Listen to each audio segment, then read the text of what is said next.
There's a final stage most people never notice because it doesn't feel like control. It feels like connection. This is the 7th move in the Mind Control series. It's called the Identity Collapse. Here's how it works. By now, they don't just react to you. They orient around you. Your mood sets their tone. Your distance shapes their behavior.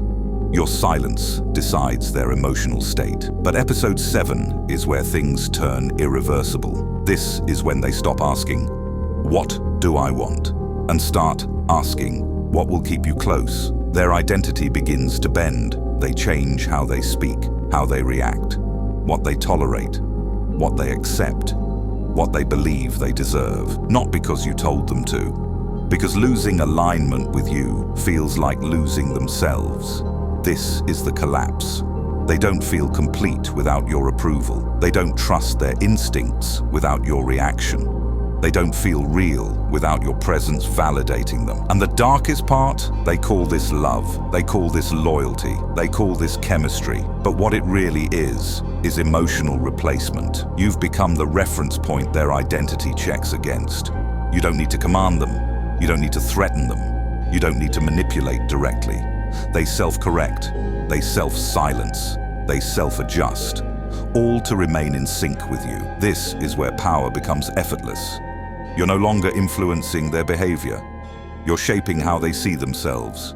And once someone's identity bends around you, walking away doesn't set them free, it leaves them hollow.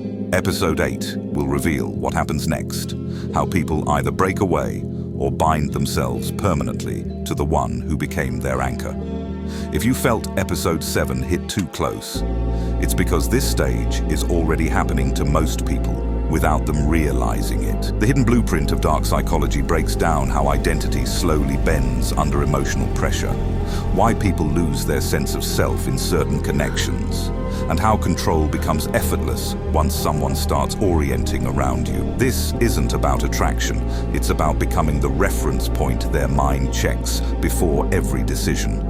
If you want to understand how influence turns into dependency and dependency turns into control, go to my bio or my story and get the Hidden Blueprint of Dark Psychology. Once you see these patterns clearly, you stop being affected by people and start affecting them.